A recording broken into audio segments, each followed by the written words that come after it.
Okay. The question, of course, the biggest sum, I mean, software and so on,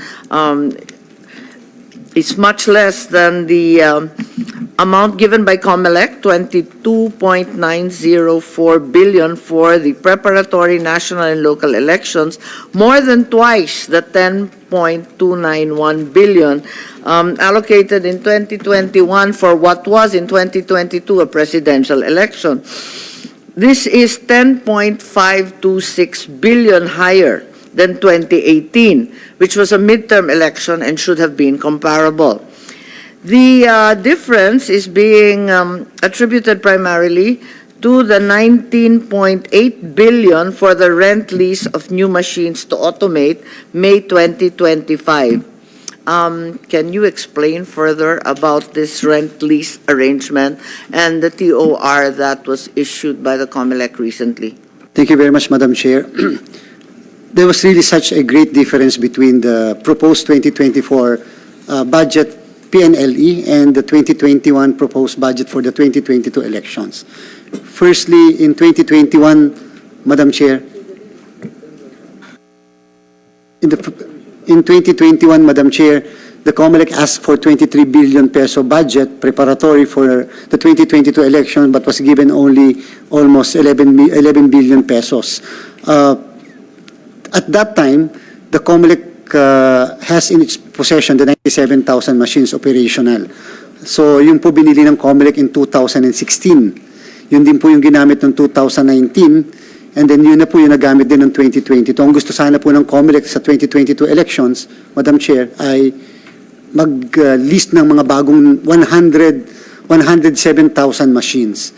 But unfortunately, we were given only about 10 billion, so the COMELEC refurbished the machines and list only 10,100 para po makompensate yung kulang. This is when? In 2021, Madam Chair, for the 2022 elections. But this time, for the 2025 elections, the COMELEC will no longer be using the 97,000 machines. And so we deem it necessary to lease new machines. We will not be purchasing or buying new machines, lease new machines under the terms of reference, under the wish list that we have detailed in our TOR. Yes, have you seen any of these machines? Because they seem to be entirely different from the previous machines. In your TOR, may sinulat kayo na yung counting machines will allow voters to verify the machine if the machine actually counted their votes. May verification addition and feature itong bagong machine. Yes, Madam Chair, Paano yun? Na-pilot na ba to? Kasi pangkalahatan to sa Mayo. Magugulat tayo, may bagong sistema. Yes, Madam Chair, we call that the fast track, fully automated system with transparency, audit, and count. And in that fast track, this is a complete enhancement of what we had been using. Yes, we're all for improvement. Kaya lang, na-pilot test na ba yan sa anumang eleksyon? Sa mga special election man lang?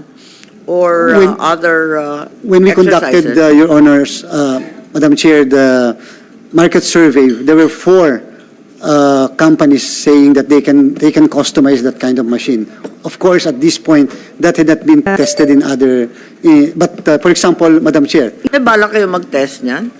Kasi may ongoing pa naman na ibang special election, di ba? Yes, Madam Chair. That's the reason why we wanted to proceed with procurement by September and have a procurement short of award by December so that we can award the contract by January or February, and we can have pilot testing, international certification, source code review, and such other tests to be conducted, including the mock elections. So buong year po ng 2024, that's why po, Madam Chair, we are really hard-pressed. We need to have the budget. Months po na binanggit nyo, Chairman, this year yun, sinabi? 2023. This year. Yung sinabi, yung binanggit nyo, September, December of this year. Yes. January, procurement na. Award po. Award na. Yes. Po talaga, Madam Chair and Your Honor. Hindi, that means yung fast track, ano na yan?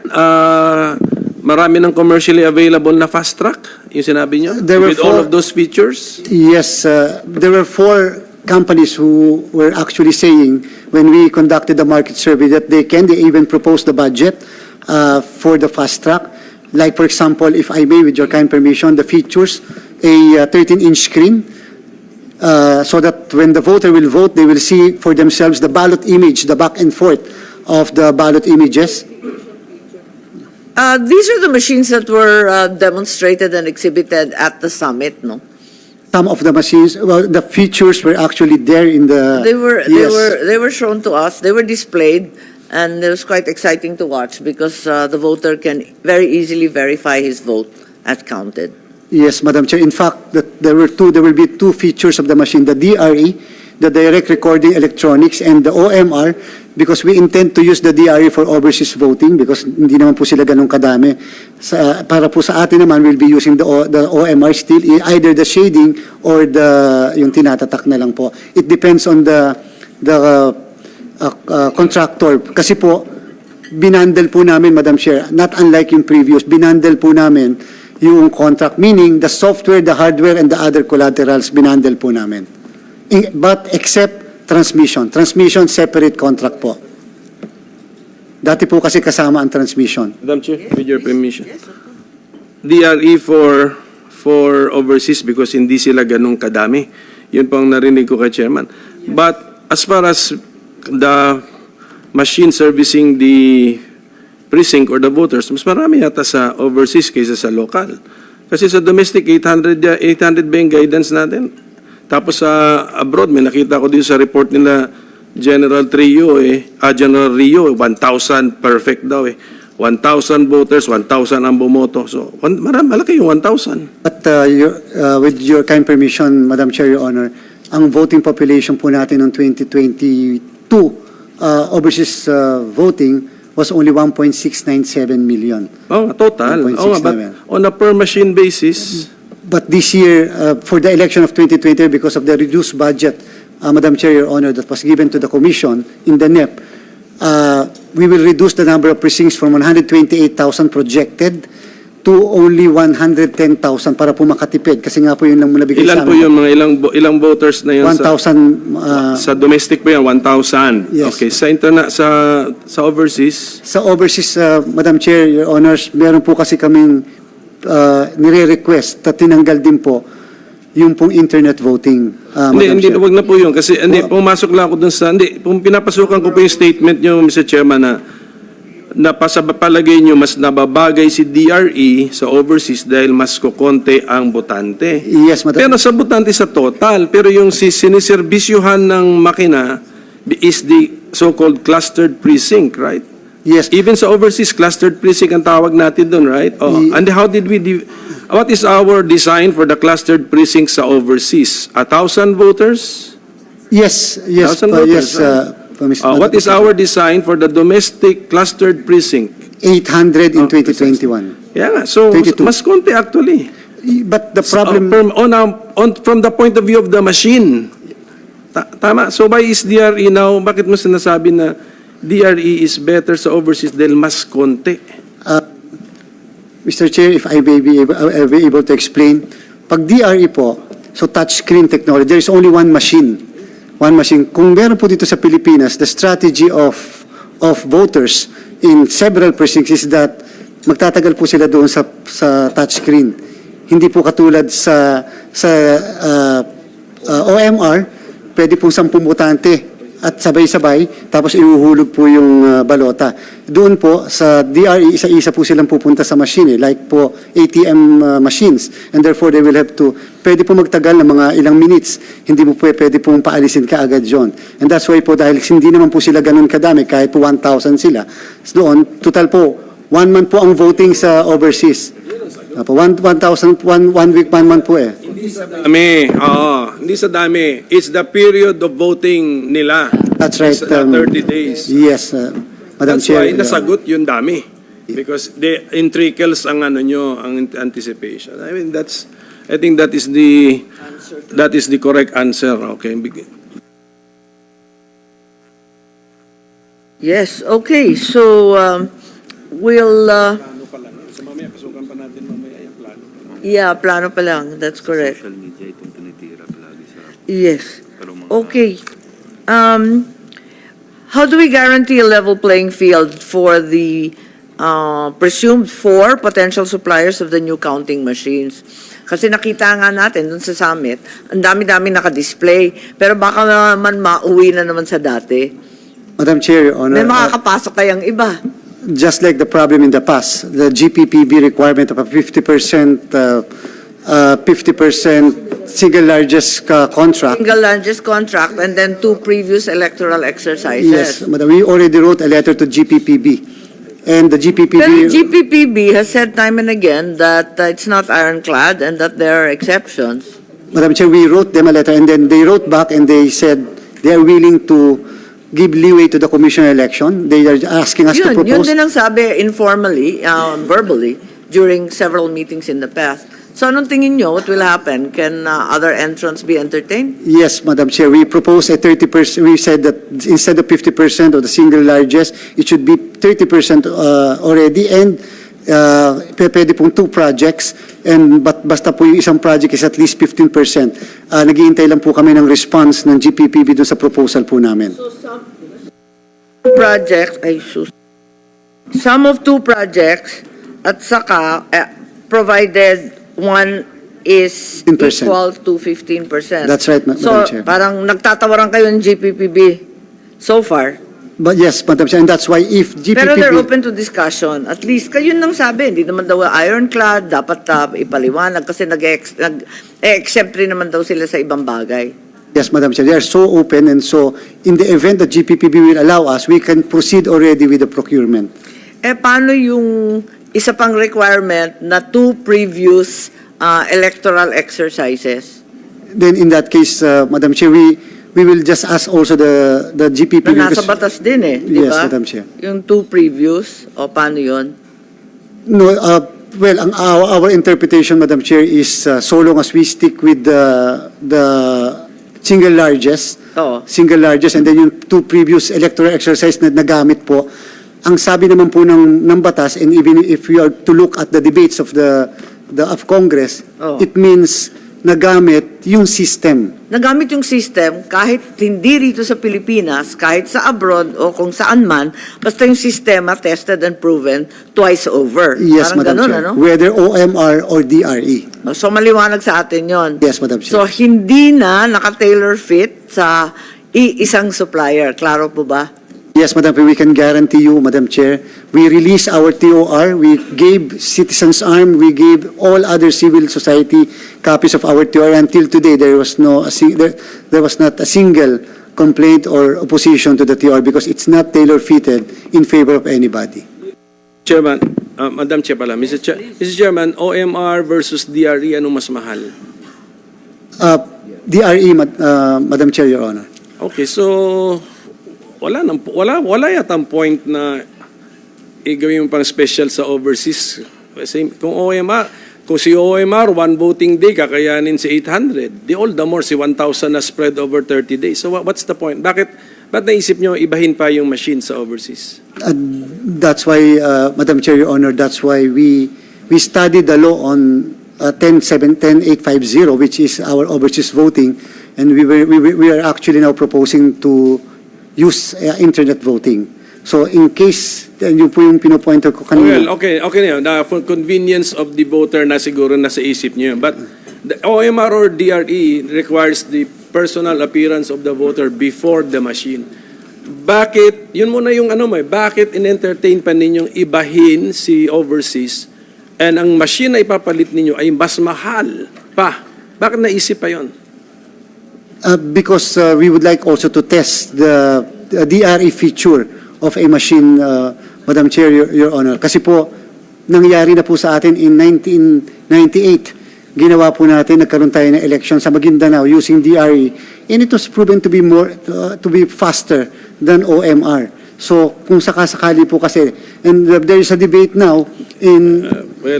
It's an actual election na eksperimentuhan nyo, Mr. Chair.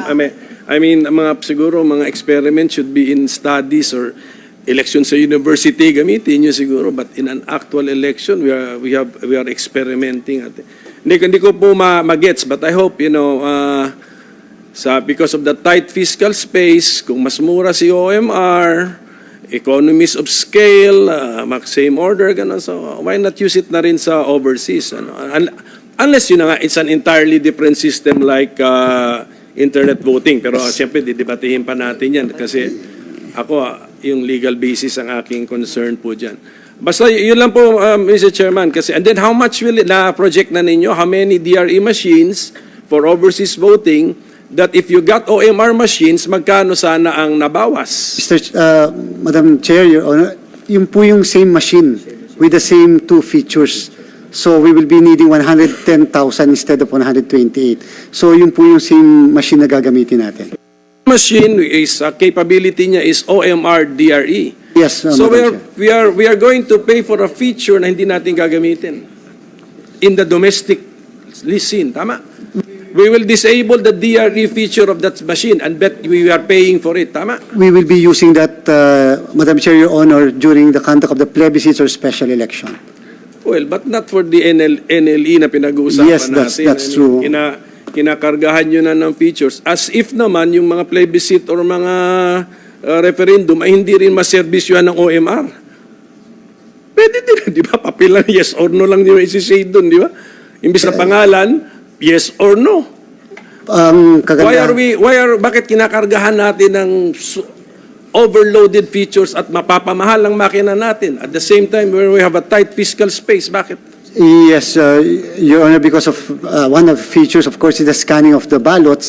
And at the same time, dun po kasi sa DRE feature, na may choice ang komisyon kung ano yung gagamitin, pwede po kasing malagay namin yung picture, yung mismong pangalan ng kandidato na makikita ng mga botante. So, mas conveniente po sa mga botante natin. Yung OMR po, of course, Madam Chair, Your Honor, nagkaroon ng mga problem before, katulad for example ng yung 50% threshold kapag sa shading. So doon po may iwasan. At pag po kasi sa OMR, nakapag-shade na, you cannot change your vote. Not unlike in DRE, you can always change your vote simply because mayroon pong question sa baba if you wanted to change your vote. We are really so convinced with the superiority of DRE over OMR. Why are we not using DRE? Because it's more expensive, Yeah. Madam Chair, yes. Precisely. And a machine which has two features, DRE and OMR, isn't that also expensive machine? Fortunately for the Commission on Election, Madam Chair, Your Honor, nung magpa-market survey kami, nasa range po ng budget namin, yung pinropose ng mga na amount ng mga suppliers, may mga pinatanggal lang po na mga features such as, for example, Madam Chair, Your Honor, voter verification feature. Tinanggal po namin kasi ang price po is almost 2 billion.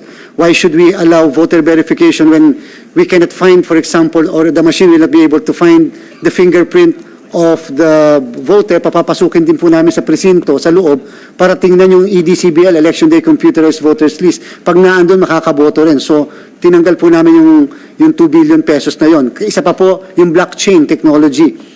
Tinanggal din po namin yung blockchain kasi hindi naman po dapat may blockchain sa machine, sa scanning, kung hindi yung blockchain dapat sa transmission. So tinanggal din po namin yon. So nakareduce po kami and yung pong amount na meron kami, hopefully yung pong mabibigay sa amin, yun po ay eksakto doon sa na-propose po ng suppliers. Even including the two features of the machine. Ito po ba ay machine na pinangako lamang or meron na itong machine na ginamit sa ibang bansa na ganyan nga dual feature o MRDRE tas dinidisable na lang ni commission in charge of the election nila which feature ang gustong gamitin, or is this just a promise to us that they can do it? No, Madam Chair, Your Honor, this is actually the wish, one of the wish contained in the wish list of the Commission.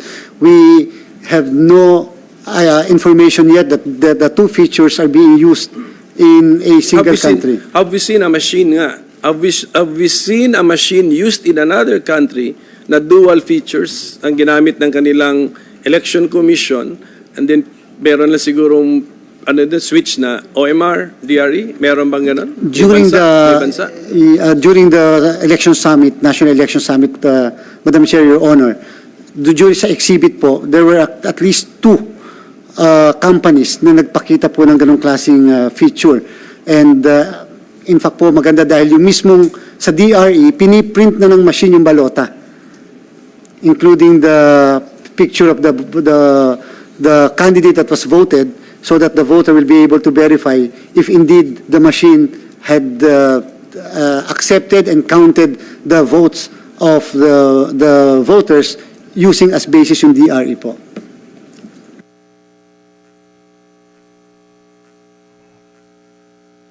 May itsura ng machine yan, Madam Chair, kasi 800 to 1,000, tapos A4 yung ibibigay na printout sa kanya, may picture pa.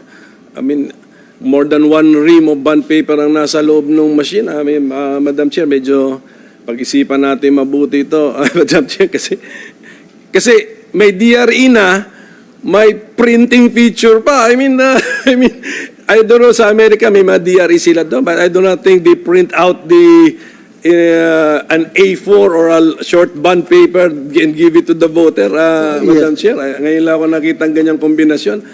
And I'm sure what you saw, Mr. Chairman, in your summit was probably a prototype. Could have worked during the summit, pero I do not know kung nagamit sa tunay na election po yan. But sa Amerika may mga DRE sila, di ba? Sa US. Without mentioning the name of the Yes, company. Pero I do not know if they give the voter a printout na check Ano po? na papel kasi. In the United States, Madam Chair, two machines. Yung una po yung touchscreen, tapos the machine will be printing the ballots, and then yung pong balota, yung po ihuhulog nila sa another machine for the other machine to count. That's in New York and in Los Angeles, San Francisco. Good. That's good, but that's already too too tedious, too complicated, and too expensive. Ito na siguro itong OMR, yun lang nga, may katanungan lang ako yung integrity and accuracy of our system. But that's the system that we are familiar with, the OMR. Okay, and then, yeah, well, anyway, nag-worry lang ako kasi ang plano ba ng COMELEC, Mr. Chairman, kung ma-approve na yung kahit ma-approve lang in principle, kasi November pa to ma-approve ang budget eh. Masasign ito December. Ma-approve lang in principle, you start the procurement process. May mga months, Yes. may mga months kasi ako narinig ganina, September, October, ito na yun eh. Yes, Madam Chair, Your Honor, under Republic Act 9184, pwede na po yung procurement short of award. So long as meron pong NEP budget as basis, so we can start already the procurement process. But the award will have to come only after the approval of the budget, which will happen by January or February, Madam Chair, Your Honor. And Your Honor, when we proposed the two features of the machine, it was at that time that the COMELEC had not yet decided on internet voting, and definitely in the event that we'll be able to push through with the internet voting, although as mentioned by the Honorable Senator, although there are certain legal issues, but if we are going to push through with that, then we'll just stick with OMR feature. We can always remove the DRE feature. We will just stick with the OMR because we will no longer use a machine.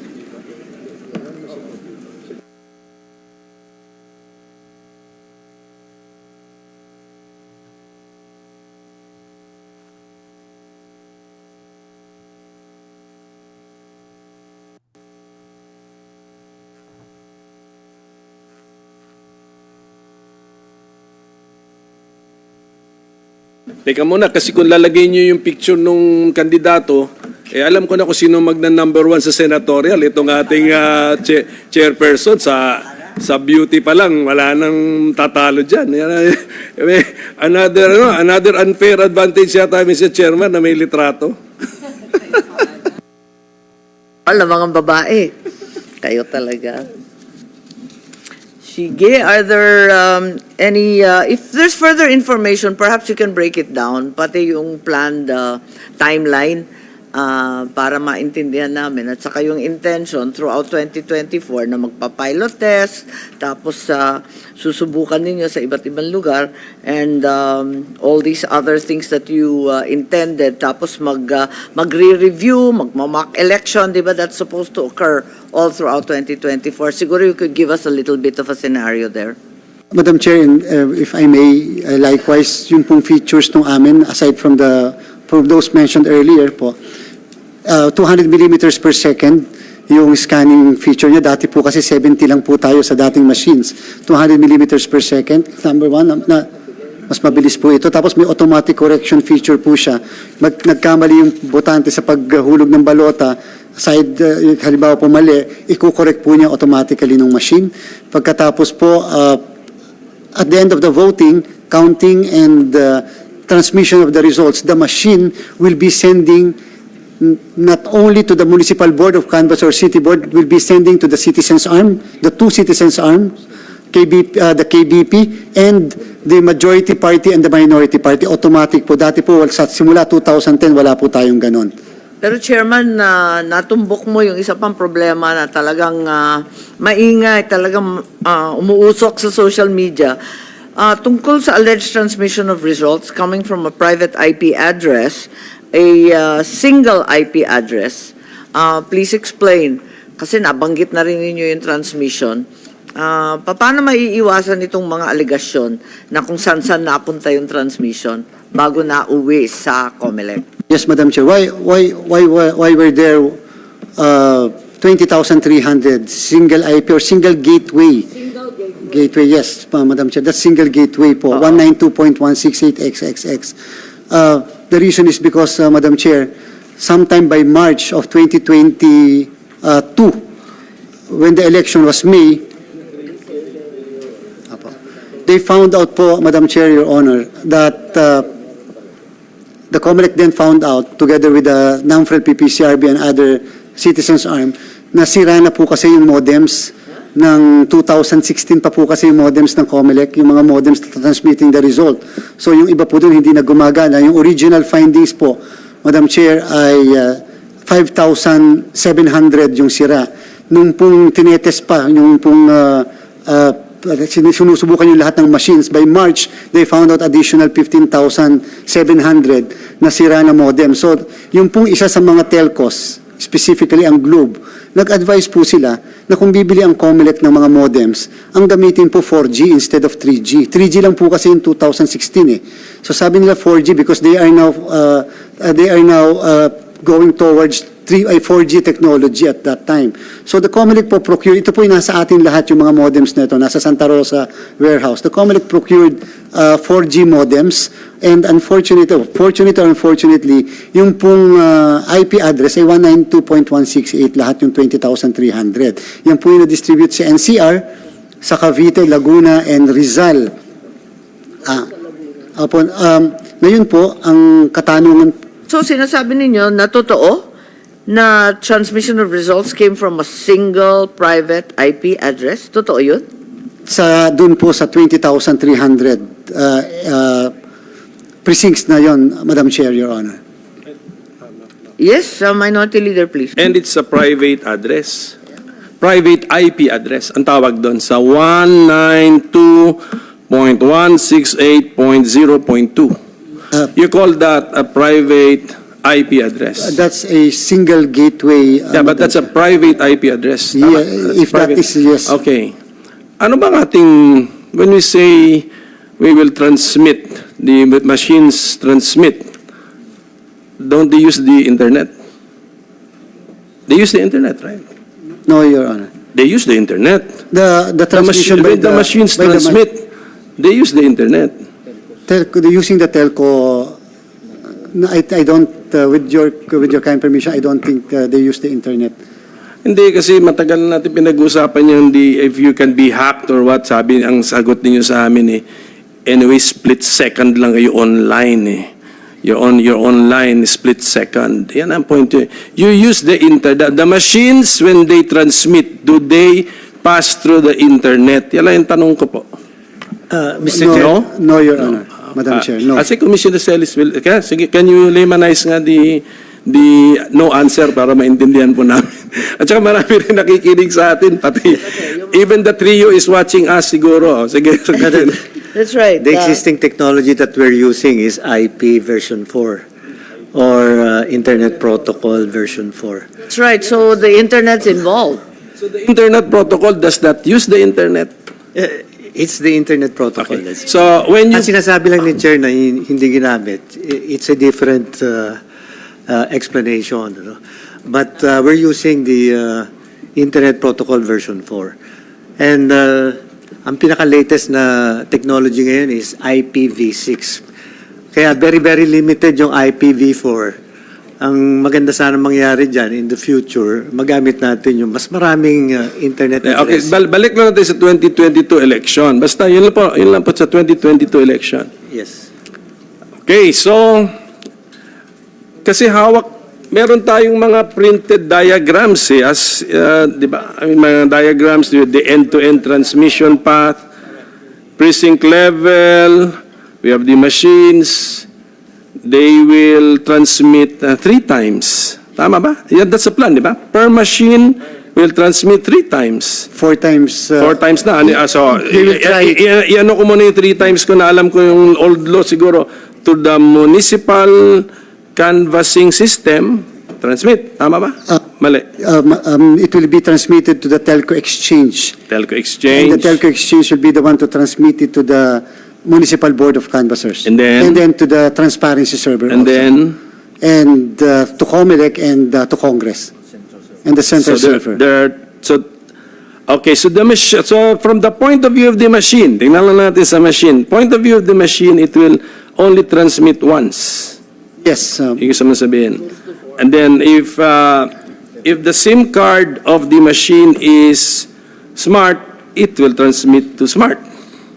It will transmit to the telco exchange. What is that? That is the telco of the SIM card. That is where the data transmitted from the machine are being processed so that it will be transmitted. Kasi po, siyempre po yung telco ng Smart at saka Globe, hindi papayag, Mr. Chair, Madam Chair, Your Honor, hindi papayag na si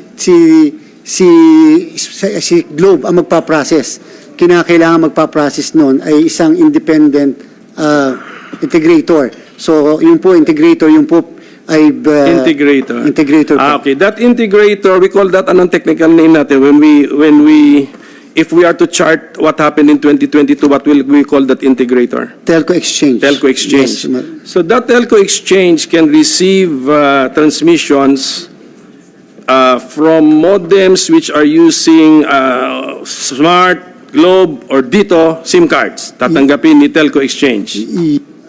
Provided with qualification, Sige sorry, pa. provided that the ID number of the machine is the same as the ID number which is there in the telco exchange, as well as other identification feature of the machine.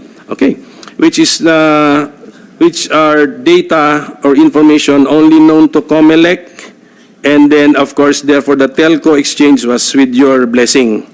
Kasi siyempre, alam nila eh. Known Nag-coordinate also sila, to the tama? other citizens arm and because that Yes, was but who put up the telco exchange? yung din pong commission election. Correct, yeah, of course. So, ganun. So, the information, the critical information coming from the machines, alam din ni telco exchange kasi part ng identification niya yan eh. And then, tinapon ni VCM once na lang sa telco exchange na. Once na lang. Dati kasi sanay tayo 3 times eh. Once na lang. So ito bang change ng multiple times to 1 time? Is that governed by law? Yung pagtatapon ng machine na 3 times dapat, is that governed by law? I think it's a resolution of the commission election at that time. Madam Chair, Your Honor.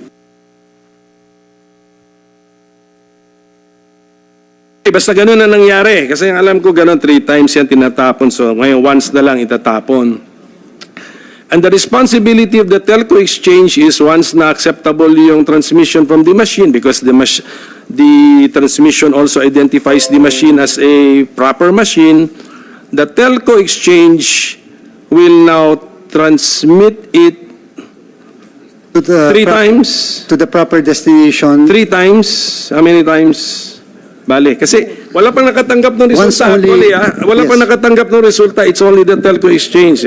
Once only, Madam Chair, Your Honor. Once only po, to, yes. to where? To the destination transparency server, to the consolidation and canvassing system in the municipality or the city, to the end of the commissioner election and Congress. Commissioner, tulungan mo nga ako. 4 ang destination, 1 time sending lang yan. Pwede ba yun? In the proposed Hindi, translation. but in what happened sa, kunyari, tinanggap ni telco server, telco exchange, 4 ang server na destination, you only send once? Is that possible? In 2022, yung sinasabi ni Chairman, so ano yan from the VCM, papunta sa munisipyo, papunta dun sa transparency server, up to the operation center or the data center.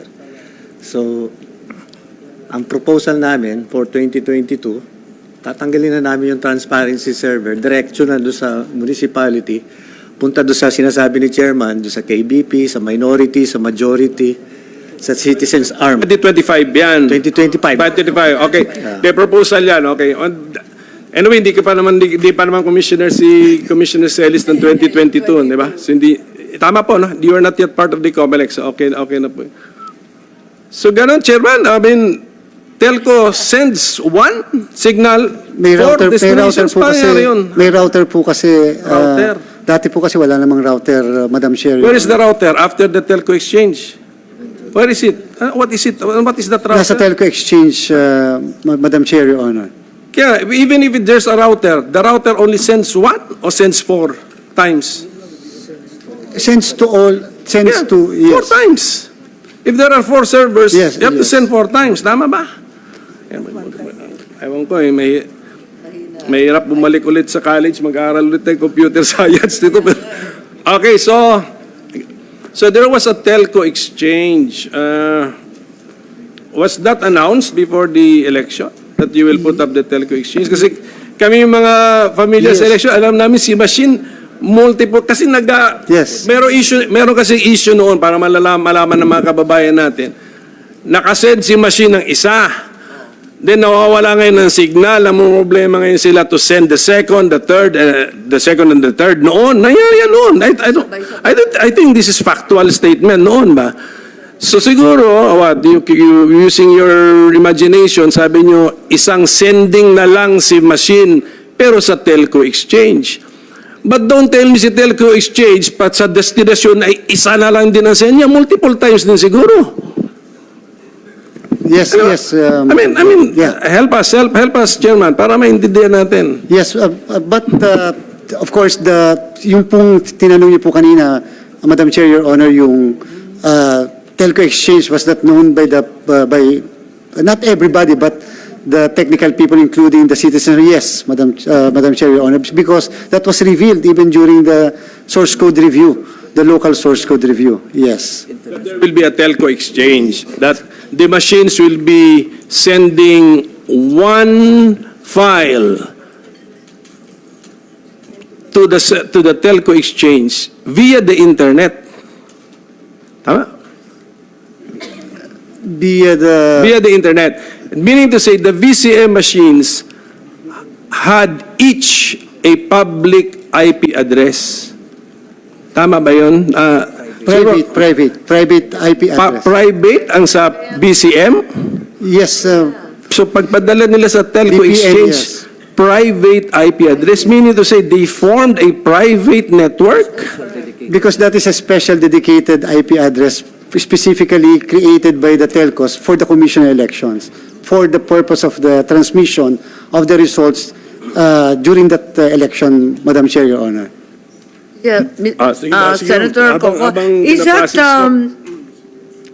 pinaprocess the correct procedure?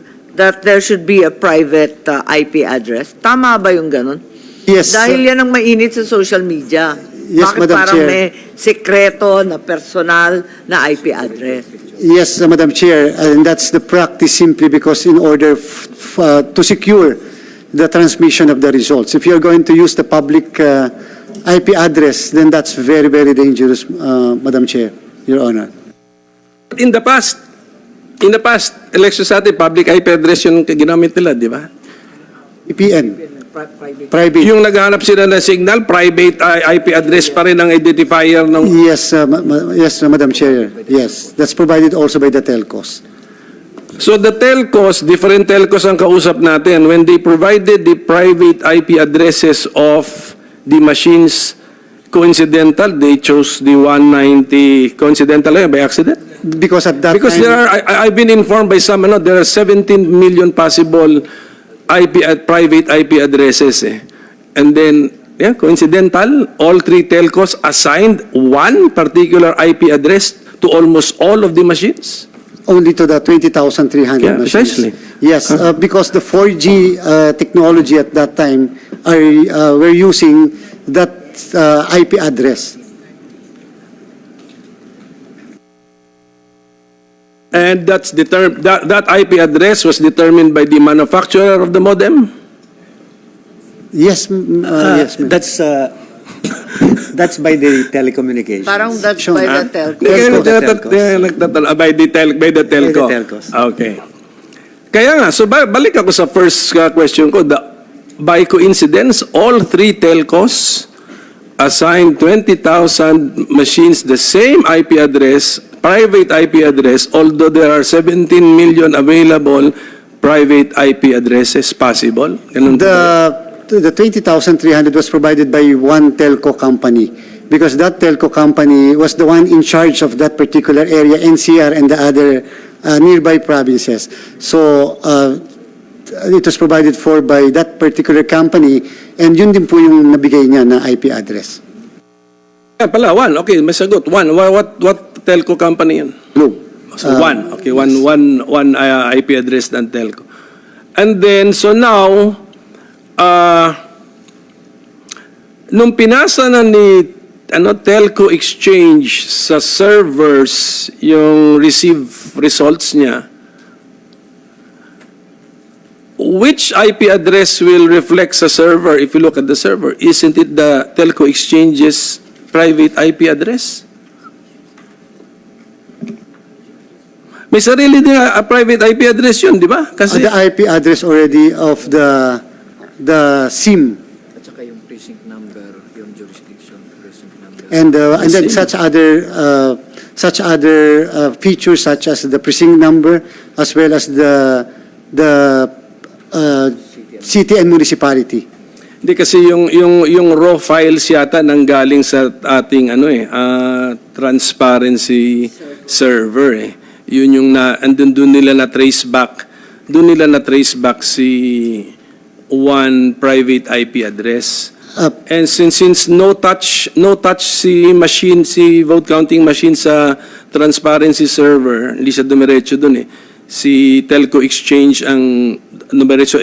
So that recurring private IP address must have been the Telco Exchange's private IP address. Ewan ko, tama ba, Commissioner? Yeah, that's correct, Mr. Senator, because that's part of the NAT, yung Network Access Translation.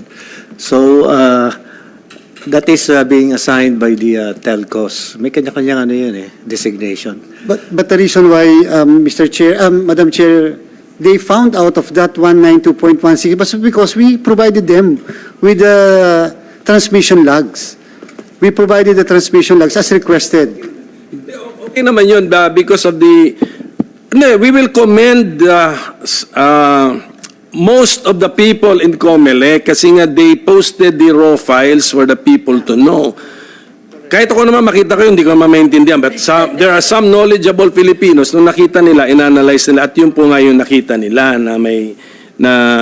so tinitrace back ngayon natin. But of course, the logs of the transparency server would reflect the reception niya, di ba? And not really when it was transmitted. Madam Chair, Your Honor, we likewise posted in the COMELEC website just the other day that Just the other day. the transmission of telcos, transmission logs of telcos. Of the telco. So that will now show when a particular VCM transmitted. Ganun ba yun? Yun yung makikita doon? Yes, Madam Chair. In fact, we posted the first hour transmission. We posted the transmission raw file. We posted the transmission as Just a few days ago, yan. yes, because Sayang na sana earlier para na-analyze na po nila at para because Madam Chair, Your Honor, simply because when they wrote us a letter sometime latter part of last year, they were asking for transmission logs only. So we provided the transmission logs as is contained in the logs. The name is transmission logs. Only later on in the internet they were saying we gave them the reception log instead of the transmission. But as far as we are concerned, that's the transmission logs. And then they told us through the social media, etc., they told us that they want the transmission logs of telcos. So we likewise provided the transmission logs of the telcos. Kasi 'di ba, yung telco ang sabi wala ang kausap lang niya yung COMELEC at wala silang obligasyon na mag-release ng transmission logs. So, naobliga sila na humingi sa COMELEC ng diretso. Kasi medyo pangit yung pagkasagot ng mga telco eh. So we have established today that the COMELEC put up the telco exchange. Yes. And then you It's part of the contract. you may contract with It's because it's at that time it's bundled with those who the one that supply the software and the hardware, and not unlike our proposal. and who is that? Who proposed the software and the hardware? The one who won the contract before. Who cannot be named? Oh, what is that? Smartmatic. Huh? Smartmatic. Kaya nga ako nagtatanong kung the entity which cannot be named ba ito. Smartmatic. Is that Smartmatic TIM? Is that official name? Yes, Madam Chair, Your Honor.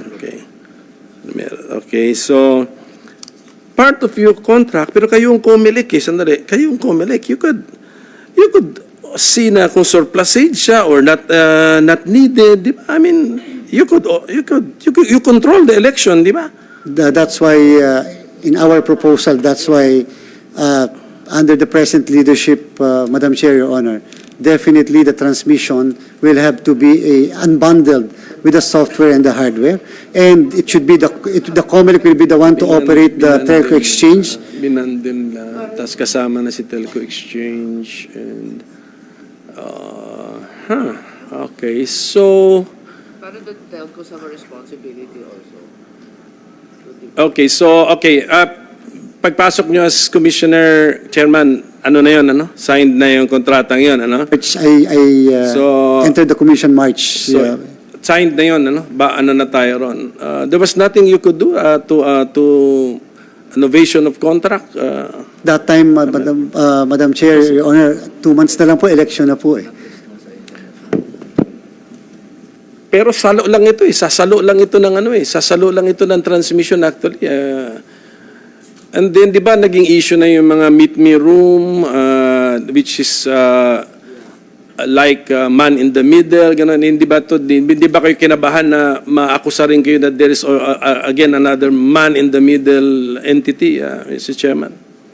Madam Chair, I was the one who coined the meet me room, the queue server. Yes, ikaw yung meet me room. And actually, it's actually the wrong terminology. It should have been called, and even by COMELEC at that time, the telco exchange. Because that's the acceptable language in telecommunication industry. It should have been called the telco exchange instead of the queue server, instead of the meet me room. It should be the telco exchange. No, but when the COMELEC was presenting the schematic diagram of the flow of the results, hindi nyo rin reflect si telco exchange eh. I would like to admit, I was reading at that time as a practitioner the GI, and it does not reflect likewise. But now we will have to include everything. Dati wala. Kaya nakakainis kausap yung mga telco. They come here. Hindi, but for 2022, sinabi niyo po, Mr. Chairman, you made known to at least the, anong tawag mo doon, the citizens' arms? Yes, because they Or were, to the public din, sinabi niyo ba sa public na this telco exchange? Kasi pag gumawa tayo ng schematic diagram or flow chart, hindi na siya talaga line na walang na walang dinadaanang box eh. Maglalagay ka ngayon ng box na telco exchange kasi yun ang totoo may dinaanan eh. So, when was this divulged to the public, Mr. Chairman? it was only divulged during the local source code review to the experts and during the certification. Anong mga dates na yun? Anong months and dates na yun? If that will be by March 20, that will be 2021, first quarter, sometime about January or February of 2021. 2021. Aga Of pa. 20, December. November. Aga pa. 22, 2022. 2022. Yes, Okay na 2022. paano na. So, okay, first quarter. So, okay. But that's, 2022 kasi election eh. Yes, 2022 because kung 2021, maaga yun. I mean, okay yun. Pero this was first revealed to maybe Citizens Arms and the public first quarter of 2022. But still disputed by this trio eh. Dinidispute nila yun that hindi daw never revealed daw eh. So, Madam Chair, with Your Honor, with your kind permission, a machine will print 30 election returns. 30 election returns. 30. The first 8 and then second 22. There is not a single precinct presented by them that will show a different result in the election returns as that result transmitted by the machine. Yun po yung aming request lang. Opo, yung parang ang challenge ni Chairman is to show that if there was fraud or inaccuracy in the result. Ang challenge kasi nitong trio na ito is now for the COMELEC to show that what you did was legal. Yun lang naman yun. Hindi naman lang sinasabi na was it legal? Was it authorized by law? To all of a sudden, kung ito yung schematic diagram natin, ang flow ng transmission from VCM to municipal canvassing to transparency server to central server, then in reality, there is a box there na hindi rin-reveal which is the telco exchange. Yun po yung actual isang point. So, huwag na natin i-discuss yung na-print na ER ikinumpara dun sa na-transmit na resulta. Yeah, Madam Chair, Your Honor, as far as the legality is concerned, Republic Act 9369 does not provide that there should be different IP addresses. It merely says that it should be auditable and at the same time verifiable. And the process as observed for the 2022 election was actually verifiable and auditable. So, and at the same time, it was confirmed by the random manual audit. Anong din ng mga yung mga katulad namin na mga layman lang, was it necessary? I mean, did it make auditing much more difficult? Kasi pag atras mo from the server, atras mo is a telco exchange, which is now revealed to us by the chairman as a telco exchange. Pero kausap ko yung mga ibang mga marunong sa computer, that could have been a device with a private IP address, a device, and that could be a laptop. Yan ang sabi nila eh. So pag atras mo ng ganun, yun na nga problema. Unlike before, at saka nagugulat ako ngayon that our entire election system is one large private network pala. I never thought of it that way, Commissioner. Nung una natin itong pinag-usapan, alam ko yun ang sinasabi nyo na it's difficult to hack it because we're only on the internet a split second. Yan ang sabi ngayon. Ngayon, ang gusto nyo sabihin, we're entirely off the internet because it's one large or wide private network. Is that the claim of the chairman of the COMELEC? Yes, Our entire electoral system is a private network. Yes, Madam Chair, Your Honor. Ayan, para ma-double check ng mga may alam sa computer. So ganun po yung reklamo nga na pagpa-atras natin, audit kasi pa-atras Mr. Chairman eh. No, ito resulta, audit natin, atras tayo. Saan ba to galing? Galing sa isang private IP address, ang karamihan 20,000. Of the 107,000, 20,300. Yes, 20, malaki-laki po 'yun at 1,000 voters, at 800 voters, 800. ilan to, mga 16 million votes ang went through one private IP address. Yun po yun. And then those knowledgeable sa computer tell us that an IP address can mean that the source could be a translator, whatever. Could be also a device daw, could be also a laptop, computer, ganun. Yun po ang point. And that is what makes the auditing more difficult. Pag atras, we encounter a private IP address. So, did our designers or the designers of your contractors make a necessary addition to our flow of information, our schematic diagram, na pinahirapan pa niya itong, o binigyan pa niya ng possibility magduda sa pag-audit natin? Well, as far as the COMELEC is concerned, Madam Chair, Your Honor, the supplier, the provider, complied with the process as laid down by the Commission on Elections. Of course, I'll be very honest and frank that because I entered the Commission 2 months before the election, everything was already set up at that time. And but that's the reason why, Madam Chair, Your Honor, at this time, everything will have to be transparent. Everything will be revealed to the end. And that's why we unbundled the transmission, because we wanted the telcos to be directly talking to the Commission. In fact, we included in our TOR the National Telecommunication Commission.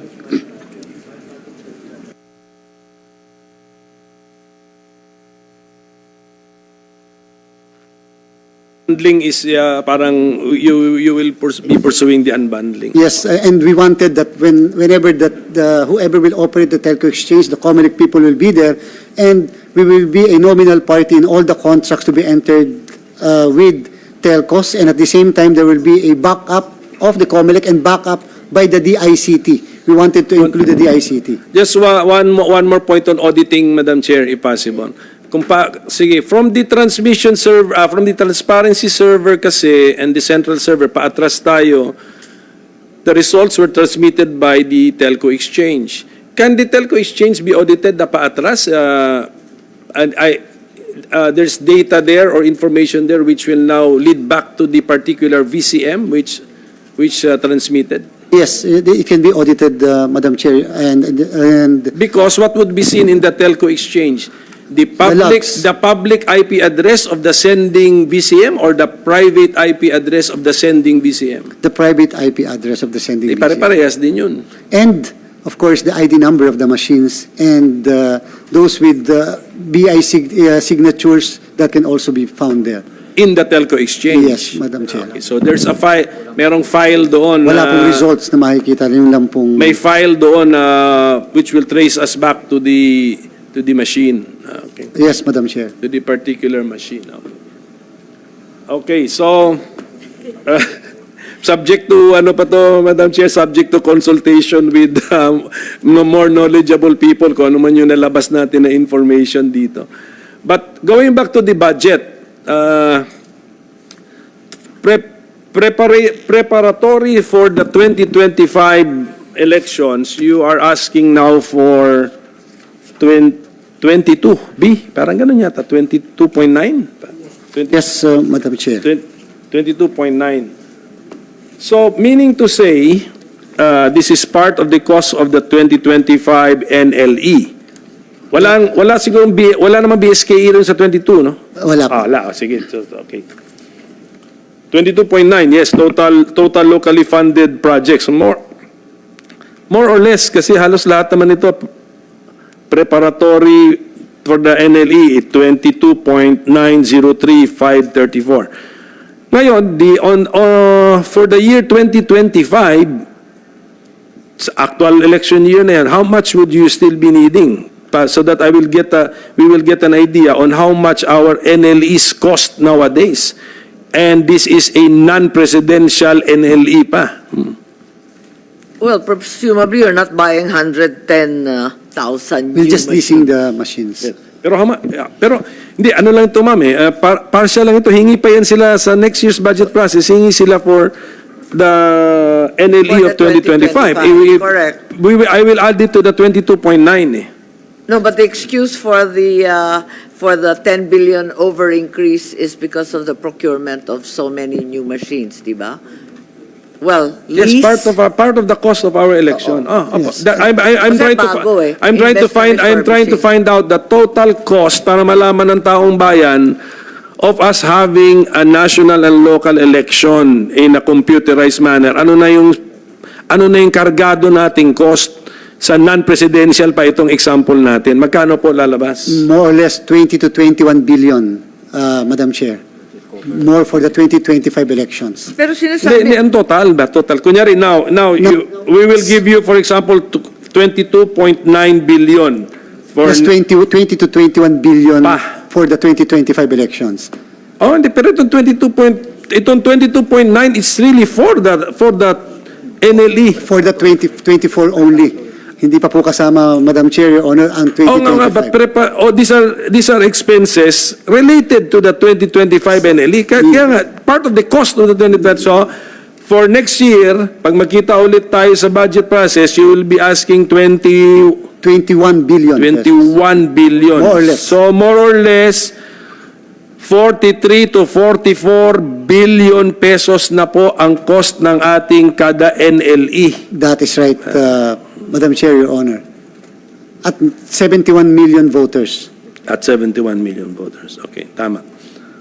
Kasi naalala ko pa nung mga unang mga 8 or 9 billion yung mga NLE noon. Shock na tayo sa halaga eh.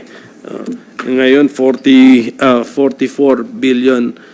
pero Chairman, sisingit lang ako if the minority leader will allow. Ang justification ninyo, primarily, dun sa 19.8 billion budget is for the rent lease of new machines. Hindi naman tayo bibili ng bago o mag-uupa ng bago. So, bakit 21 billion na ulit? Akala ko, minsanan lang to, katulad nung dati, noong 2016, talagang may bago. After that, di ba, replace, substitute, refurbish, para-paraan na lang. Eh, hindi naman bibili ulit. Bibili ba ulit? Hindi po. Wala po tayong option to purchase. Lease lang po talaga. Pure lease po ito, You Madam mean Chair. pure lease lang yung 19.8 and only good for one election? That's right, Madam Chair. So, yung 21 billion, panibagong lease purchase, ay hindi na purchase, rent lease na naman yan. That's for the 2028 elections. For Madam Chair. 2028 na sinasabi niyo, yung 21 billion, panibagong rent lease na naman yan. 21 billion, Madam Chair, yung pong naging katanungan ng good senator, the minority floor leader, na how much are we going to spend sa 2025? Kasama yung 2024 na 22 billion plus po yung 21, yung po kasing electoral board. Sa electoral board members kasi, yeah.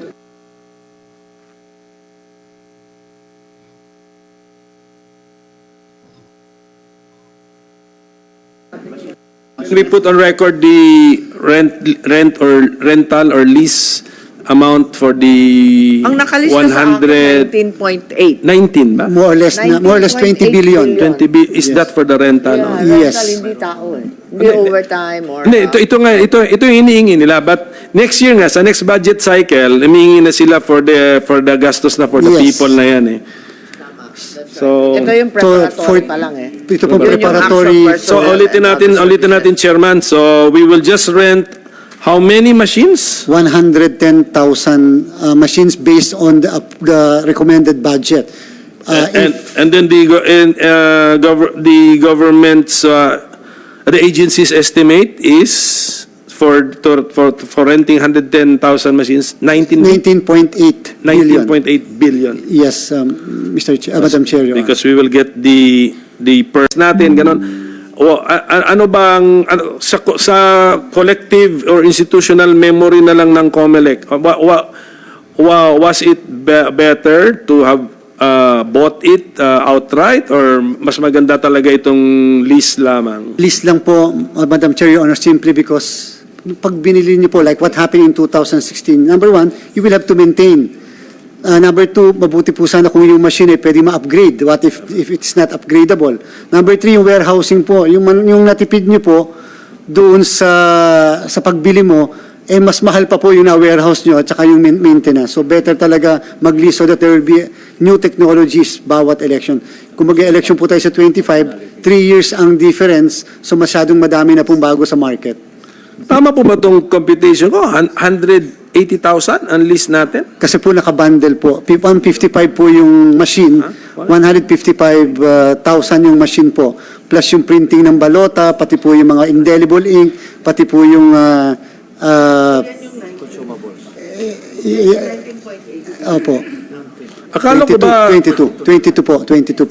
Ano po 22? 22. Hindi po. Ang ginamit ko po ganito eh.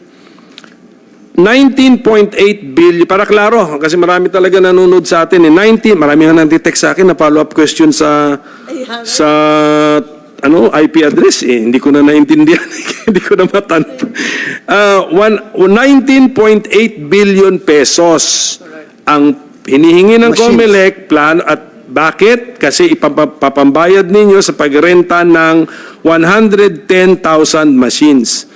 So hindi ba i-divide ko lang yon, ang lumalabas ba ay 180,000 per machine ang renta? Yes, Madam Chair, Your Honor. Tama. So hindi pala mali itong aking calculator. 108, Madam Chair, 108? Kasi meron ka pang added cost. 108,000? Printing 108,500? So hindi nga. So kaya nga, that's why hindi 19.8 billion yung renta. So ayusin na lang natin. Bigyan nyo kami ng maayos para... Madam Chair, kasi po, kaya po 19.8 yun, nakabundle po kasi may other collaterals po doon. O nga, tapos back to bundling naman tayo ngayon. Sa ano ba? No. Hindi ba tayo? Ganito po. Ano yung bundling? Problema na naman tayo dyan. Nakabundle po, Madam Chair, Your Honor, doon sa 19.8 kasama po ang printing of the ballots, kasama rin po ang ballot box, kasama rin po yung mga ballot paper, kasama rin po yung mga indelible ink and other consumables. Yun po yung 19.8. Yun po yung 22. Chairman, kaya nga tinutulungan ko, gusto ko lang nga malaman yung gusto ko lang malaman yung rental cost per machine eh. Kaya sana wag na natin i-bundle. So, If you're going to use as basis the 19.8 divided by The number of machines. 110,000. Tama ba ang sabi ng calculator ko? 180,000 ang... 108. 127, sabi nila, mabibili nila sa 19.8. 19.8 billion, di ba? So, divided by 110. 180,000 eh. I mean, Ay, may collaterals daw in addition to the machine. hindi nga. So, mali yung 19.8. Dapat nila sabihin na 19.8. Tinatanong ko, rental lang kasi. Binabundle din. Okay, so with the confusion na nangyari sa answer kasi, we are really intending to bundle something with the provider or supplier of the machine. What is that we're bundling? Nasa kanya din. When we say bundling, pag kami magre-rent sa'yo na rin itong kontratang ito. Tama? Yes. Correct. Oh, what are these contracts? Printing of the ballots, meaning they will be the one to pay for the printing of the ballots at the National Printing Office or other government printing company. Number two, the ballot paper. Of course, that will have to be included. Then the ballot box, because we will no longer be using the ballot boxes. It will have to be fitted to the machines that they will be using, and the demo and the test ballots. canvassing. And then likewise, the consolidation and canvassing system on each and every municipality and cities. Tapos yung EMS natin. Okay, kanina lumalabas sa discussion natin na one way of avoiding this problem nga nila General Rio is unbundling. So what will be unbundled? Kasi para ito nakabundle na lahat. I mean, Transmission, Madam Chair. transmission is the one which is unbundled. Yun lang. Yes. Back to that principle. That's right, Madam Chair, Your Honor. I think principle na yan noon. Ano nangyari sa 2022? Bakit na-bundle? Well, it's part of the contract, Madam Chair, at that time. Oo nga, pero alam ko na-point out na noon yan na totally, ano naman totally not connected with the summing up. So, na-bundle lang, by accident, Mr. Chairman, na-bundle. By pagising ng COMELEC, uy, bundled na naman. Ganon, nangyari. I cannot really explain at that time simply because I was not part yet of the Who was commission. the chairman then? Chairman Abbas. Si Abbas. Oo nga. Nalimutan ko na mas yun. Kasi matagal na yata na point out yan na transmission need not be bundled and then it would be best not to bundle it because si maker o manufacturer ng BCM, all of a sudden expert din siya sa transmission. It doesn't make sense, di ba? I mean, iba expert. Pero yung mga papel, pwede. Kasi pwedeng luwain ng machine pero may nabanggit ka kanina indelible ink pero hindi mo naman siguro binandil ang indelible ink sa supplier na machine kasi Yes. hindi na konektado yun. That's why, Madam Chair, in the terms of reference prepared by the Commission on Election, it says there, as far as the hardware and the softwares are concerned, there can be no subcontracting. But as far as the other collaterals are concerned, it can be subcontracted. Like, for example, when you print the ballots at the NPO, definitely the winning bidder will have to will have to enter into a contract with the National Printing Office. Condition yun na yun. Yes. Condition na lang COMELEC yun. Otherwise, di ba? Kasi it should be either Central Bank ba or National Printing Central Bank or Office. the National Printing Office. So, condition, na yun, no choice na yung COMELEC doon as the, so take it or leave it yun sa supplier natin. So, ito, the ballot box, siyempre, fit dapat, actually part na ng machine, hindi to treated as part of the machine. Iba talaga ito. Iba, yes. Bakit kaya? Well, at any rate, sige, marami pa kasi akong tanong, Madam Chair, pero i-reset na lang natin ito. Para maka-participate yung iba natin mga kasama. Marami rin yata rin gusto magtanong. Hindi lang yata naging pwede sila ngayong araw. For example, ito, Madam Chair, COMELEC, kunyari ito. Ito, fact na daw ito. COMELEC was given from the contingent fund by the authority of the President 2.589 billion pesos. For the barangay and SK elections, Madam Chair, Your Honor, yes. For the barangay and SK elections nanggaling sa contingent fund. Yeah. Ano nangyari po rito? How come we failed to plan for this? No, Madam Chair, Your Honor, simply because when we reset the elections, supposedly scheduled by December 5, we were saying at that time that we will be needing additional budget because we will have to open the registration once again, and we were able to register more or less less than 2 million registered voters from December 12 to January 30. We will be needing additional ballot boxes.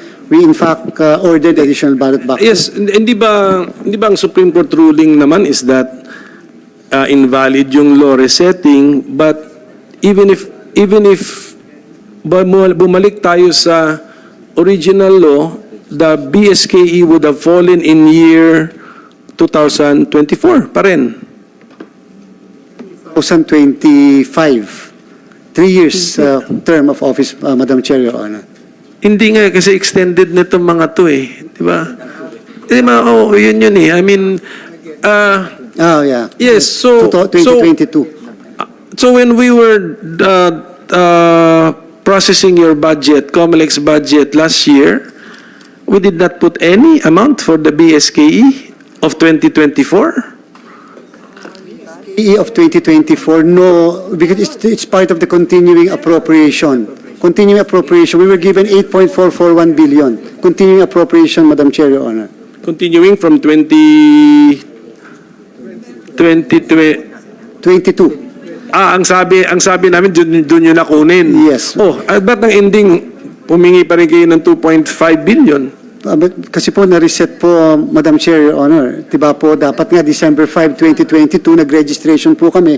Nag-increase ang number of registered voters. Ngayon po, 91 million kasama SK. Tama. So, nag-increase din po yung number of precincts, number of electoral board members that will be serving, pati ballot boxes, at saka overtime. Teka, pero just to clarify, we actually had an allotment of 8.441 plus billion from 2022.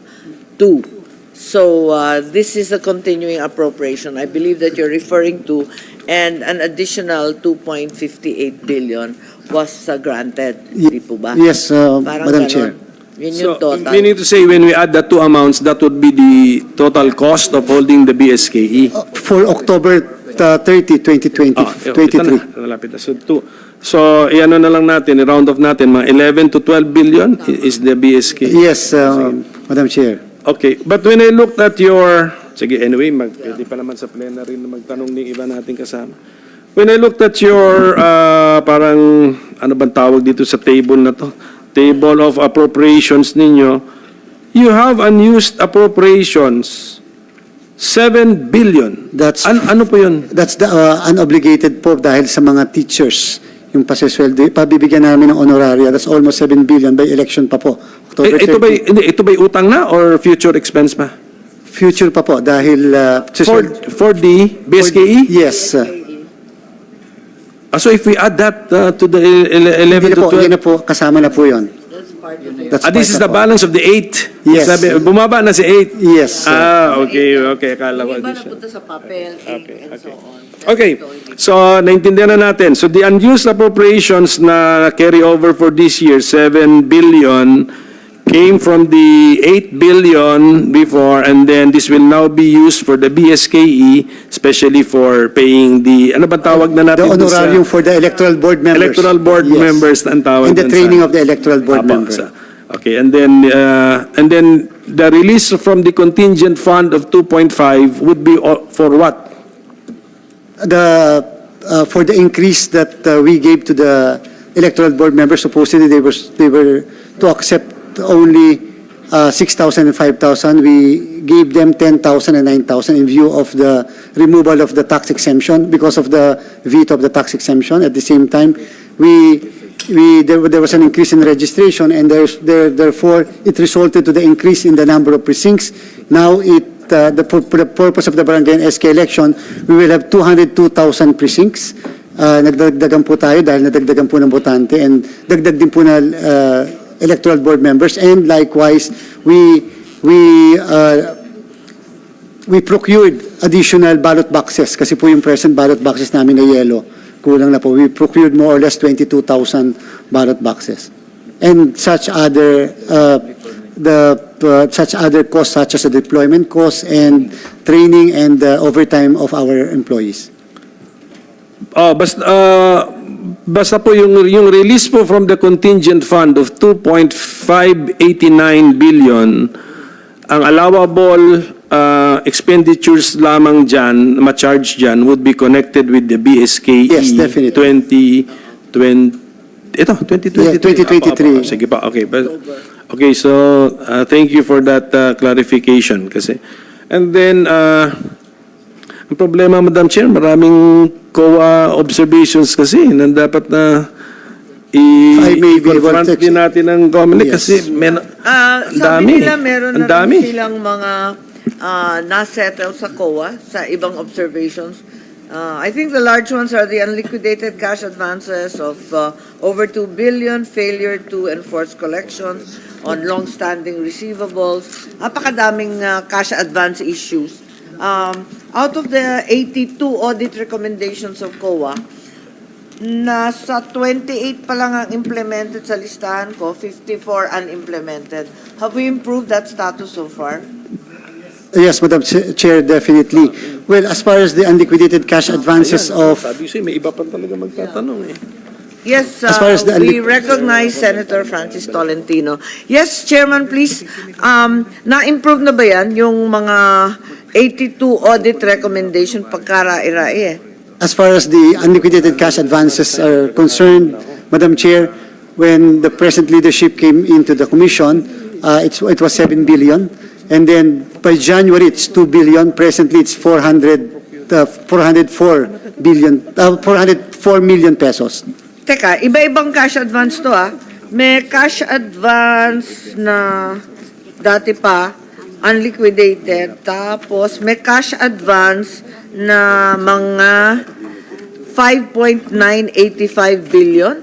Tama ba yun? Is that what you're referring to? Yes, And then there's cash advance for the payment of allowances, honoraria, and similar payments Of the electoral board na members. 5.830 billion. Which 400 million are, which the 400 million refers to all or one of these? All na po, Madam Chair. So, So- 404 million na lang po yung unliquidated cash advances namin. Ang remaining. Yes, Madam Chair. Unliquidated So- cash advances. So out of the 84 audit recommendations, masasabi ba natin na nag-improve na yung sitwasyon? Definitely, Madam Chair, and with our COA auditor present, Maybe the COA auditor can tell us na mas marami nang na-implement. Good afternoon po. Yes, you recognize, Ms. Sonia. Opo. Regarding po, Kasi hanggang ngayon, ang nasa amin lang, 28 implemented, 54 not. okay, actually, Madam Chair, it's already reduced the unimplemented. As far as example for the unliquidated gas advances po is most of our audit recommendation winwork out na po ng COMELEC. That's why it was the unliquidated gas advances was materially reduced from our audit findings. Magkano? Siguro you can break it down. Kasi ang daming ang lista na puros cash advance eh. Actually, Doon nga sa 82, sasabihin ba natin na nakararami na tayo? yung fully implemented po, so mayroon na pong nagawa sila. Ilan nga? In our record po, siguro, sir, wait for